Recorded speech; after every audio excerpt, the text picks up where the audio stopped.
you have been watching my content on YouTube for a while, it will perhaps come as no surprise to you that I am a regular reader of Retro Gamer magazine. In this month's publication, the magazine counts down a list of the top 30 games consoles of all time. This list was formed by compiling the results of a poll in which readers would vote on their favourite gaming systems of all time.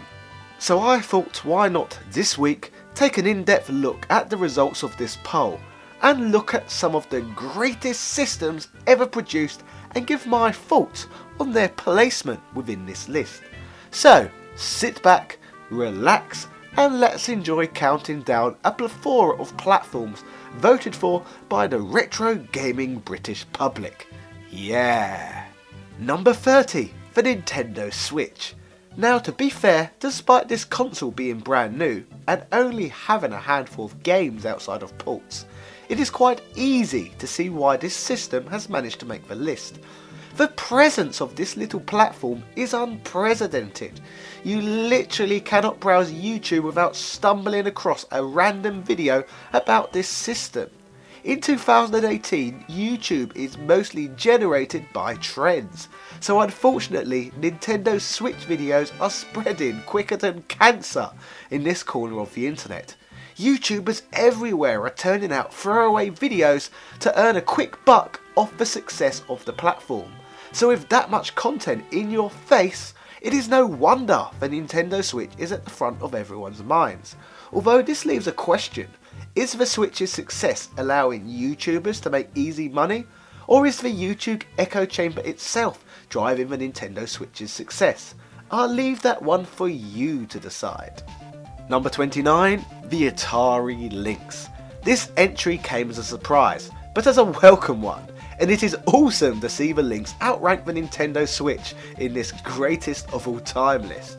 I've probably made one of the most in-depth videos on the Atari LYNX in the history of the whole of YouTube, so you can count me in as a fan of the platform. This ultra powerful 1989 handheld by Atari featured full colour 16-bit graphics and spec-wise left the Game Boy in the dust. The little system features some must-play titles such as Chip's Challenge, Todd's Adventures in Slime World and Zybots. In the grand scheme of things, this platform is truly an underrated powerhouse of a handheld. Just a shame about the terrible battery life, but then again that doesn't seem to be hurting the Switch for some bizarre reason. Number 28, the Amstrad CPC 464, my personal favourite microcomputer of all time. However, to be fair, I do hold personal bias with this one, since this is the gaming platform I owned myself during my childhood. As mentioned many times on this channel, the NES was outsold by a range of different microcomputers here in the UK, and the CPC 464 was one of those. The system's killer app at the time was its all-in-one nature, since it came with a built-in tape deck and its own standalone monitor. This 1984 platform boasts a library of over 1,300 games.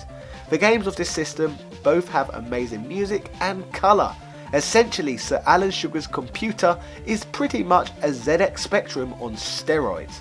The Amstrad CPC 464 is an 80s gaming platform all retro gamers need to experience. Number 27, the Nintendo 3DS. In my personal thoughts, I think the Nintendo 3DS perhaps deserves a much better ranking than this. The platform's gaming library is literally outrageous, and is certainly my favourite modern system which has seen a release in the last 10 years.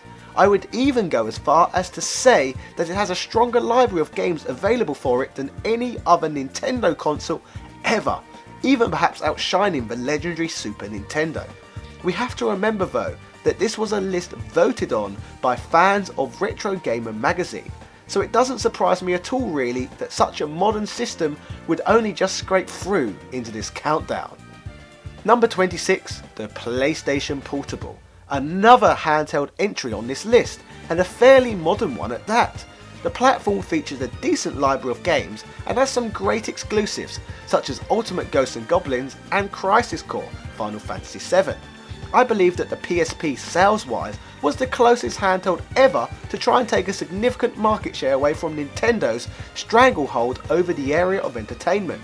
The PSP is a great system with a great library of games. However, the system's load times can get tedious on occasion. Personally, I have hacked mine and use it for a lot of emulation, which seems to be the most popular use for the platform today. Number 25, the NEOGEO AES, the platform that is arguably the Rolls-Royce of retro gaming, and one of only 2 platforms on this entire list in which I do not yet own. Released all the way back in 1990, the NEOGEO AES brought arcade-level graphics and gameplay into the living room for the very first time. The only issue with this was that this superpower came at an extremely high cost. Even to this very day, the NEOGEO AES is easily the most expensive system to procure games for, and since the situation is economically absurd, I have avoided this platform so far. I do not much fancy paying £800 per game on the platform when I can simply play the entire library on a MAME cabinet instead.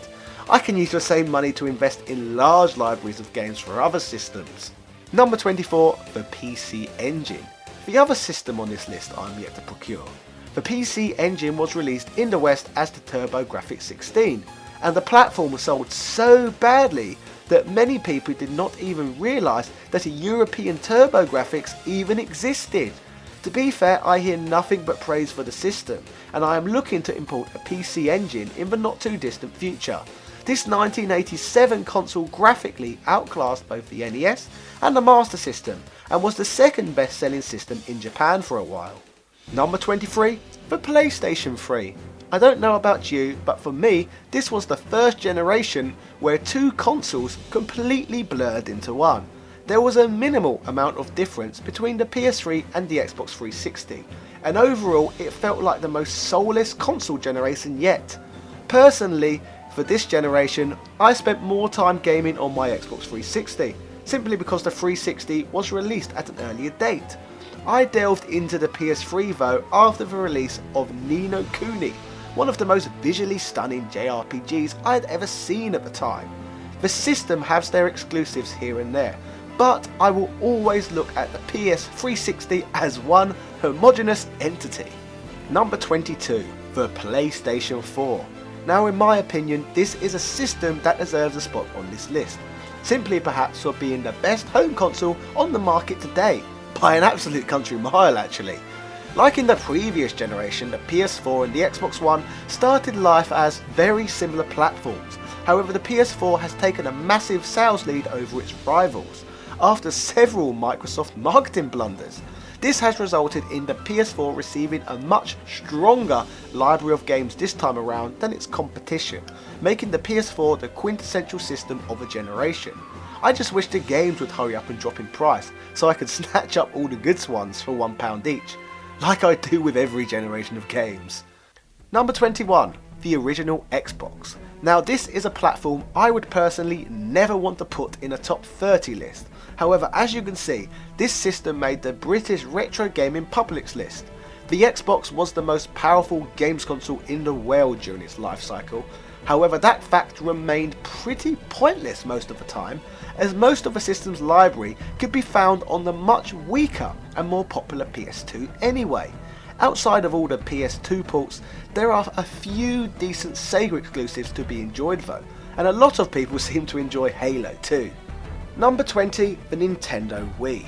The release of the Wii in 2006 was interesting to say the least. We have been swamped with ugly, grey, uninspiring looking games in the mainstream for quite some time now.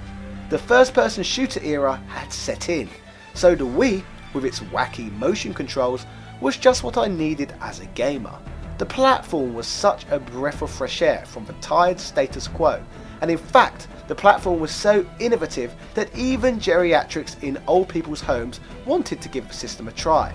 The gimmick obviously did wear fast, however if you look around there is a depth of quality games with minimal motion controls to be enjoyed. From Mario Galaxy, Little King Story, Xenoblade Chronicles and The Last Story, the Wii is definitely a stronger Nintendo platform. Number 19, the Master System, the first ever Sega console to see release in both Europe and North America. Back in 1999, this was the first console I ever purchased retrospectively, buying a Master System 2 with 8 games for £15 in total from a school friend. Games like Alex Kidd and Wonder Boy were playground favourites in my childhood. I am quite surprised to not see the Master System ranked higher. I, along with many other people, have always preferred the platform over the NES due to its brighter colours and the fact that the games usually work when you put them in the system. There is no white screen flicker problem with this 8-bit system. Number 18, the Nintendo DS. I have no idea what kind of crack the readership must have been smoking to vote the DS over the 3DS. The Nintendo 3DS has a much stronger library with greater depth. The DS is a fun platform, there is no doubt about that, but more fun can definitely be had with the 3DS, especially when you consider its backwards compatibility with the DS anyway. The DS was definitely amazing in its day, especially when you consider it implemented touchscreen functionality well into games for the first time. However, the 3DS will always hold a superior position in my heart at least. Number 17, the Atari 2600. The oldest machine on this list, was the first platform with interchangeable cartridges to ever go mainstream. The system was popular the world over, and Nolan Bushnell's Atari 2600 is the granddaddy of gaming to many. The VCS was the precursor to the NES in North America and the precursor to the microcomputer craze in Europe. Although ugly looking and primitive by today's standards, this was the system that started it all for most. Number 16, the PC? The PC, really? Can you really classify the PC as a standalone gaming platform? The Amstrad CPC 464 has already been on this list for a start, and there are a variety of other microcomputers coming up in this video too. Even all the games consoles are personal computers in all technicalities as well. Does this list imply IBM compatibles as PCs? Or does it mean computers with Windows operating systems? Either way, this is a very confusing entry. On top of all of this, most desktop PCs can emulate the majority of consoles on this list anyway, so it would be difficult to argue against a high-end personal computer not being the best platform of all time to game on. Personally, I think putting PC on this list is stupid. Maybe they could have put Dells or Lenovo's or something like that instead. So ladies and gentlemen, let me know in the comment section what the bloody hell a personal computer actually is, and why such a broad term should perhaps even be listed here amongst all these other computers. Number 15, the Game Boy Advance, the last truly great 2D gaming platform. The GBA was a bright and colourful, fun gaming platform amongst a sea of boring grey, ugly games occupying a lot of space in console gaming at the time. The GBA was truly a beautiful little handheld with a surprisingly long battery life, considering how abysmal the battery life had been with most high-end handhelds before it. I bloody loved the Game Boy Advance. It was almost as if I got to live the whole Super Nintendo era all over again, but this time on the go. Number 14, the Sega Saturn. Another system that is ranked surprisingly high on this list, but another welcome surprise indeed. Those who regularly watch this channel will know I am pretty obsessed with this system, simply due to the fact that it is of such high quality for an often overlooked beast. Some of my Sega Saturn videos have had extremely large viewing figures lately, so maybe I have even had a part in swaying public opinion on this platform. From Panzer Dragoon Saga, Nights into Dreams, Shining Force 3 and Guardian Heroes, the depth on this gem of a system is undeniable. Number 13, the Nintendo GameCube. The bright little Nintendo device with a bloody handle on the back of it. Personally, I think the Wii did a hell of a lot more for gaming, but hey ho, the GameCube ranks at number 13 on this list. Whilst overall the GameCube's generation of consoles is my least favourite ever, I still ended up playing a lot more GC than I perhaps did PS2 and the original Xbox. The platform was often a welcome needed break from the ugly grey aesthetics which was so popular in most games on the platform of the competition. The GameCube was a nice little system for me, but nowhere near as memorable as most of the others on this list. Number 12, the original Game Boy, the little handheld which had an outrageously long lifeline. When I first saw this thing, I was actually disgusted by it. It kind of reminded me of a calculator. However, after playing Mario Land and Tetris for the first time on my cousin's unit, I was very quickly hooked. I have so many fond memories playing this thing on holiday with my parents when I was young. This was the system for adventures. The release of Pokemon breathed new life into the platform too, and is probably the main reason as to why the basic system remained relevant for so long. I suppose that Game Boy's story draws a lot of parallels with the ZX Spectrum. Number 11. Another cheap, cost-effective system that stole people's hearts. The next entry on this list is the ZX Spectrum, the best-selling gaming platform in Great Britain over the 1980s, defeating the NES, the Master System and the Commodore 64, just to name a few. The ZX Spectrum offered home computing to the public at a bargain bucket price, and as a result was enormously popular, which led to the development of 22,000 games on the platform. Now that is what you call a freaking game library. No wonder this little bastard was so dominant. Number 10, the NES, Nintendo's little 8-bit system that dominated North America and Japan and brought the mascot platforming craze to the forefront of gaming. Number 10 on this list is pretty much where I reckon I would perhaps place this platform too, although I am quite surprised to see it this high on a British list in the first place. The system may not have been popular in my homeland at the time, however aftermarketing impact has infiltrated my culture quite heavily, I suppose. Firstly, we had the glut of American YouTube personalities heavily promoting the systems. Then we had the release of the NES Mini, so it is no surprise that this system is in the front of many's consciousness. Number 9, the Xbox 360.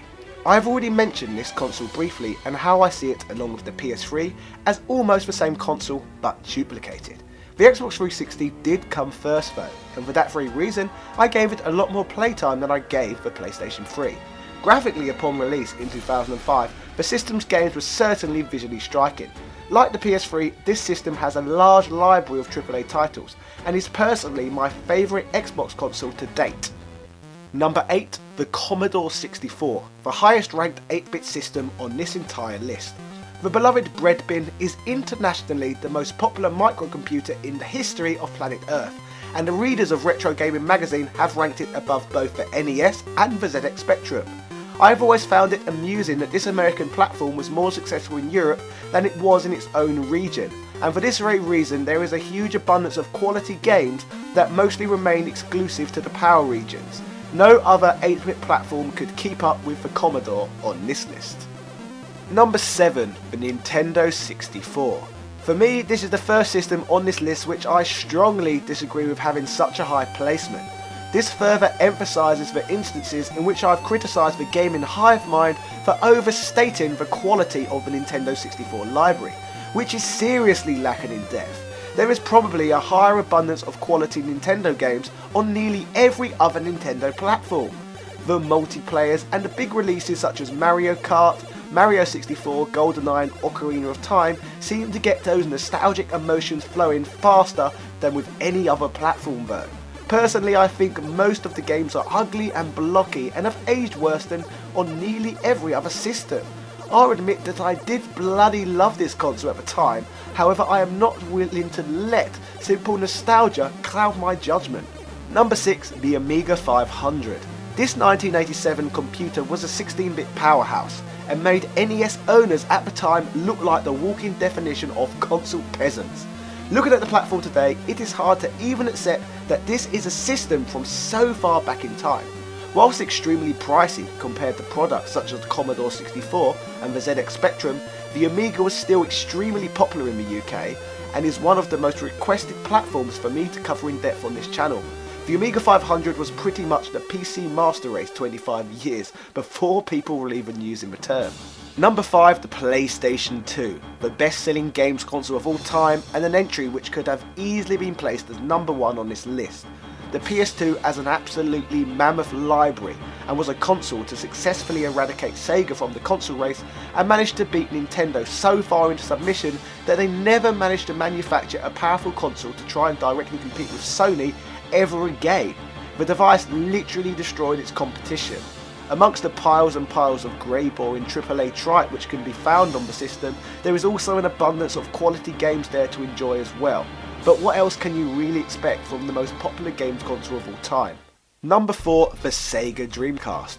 Like the Nintendo 64, this is another system that shocked me with how high it is ranked on this list.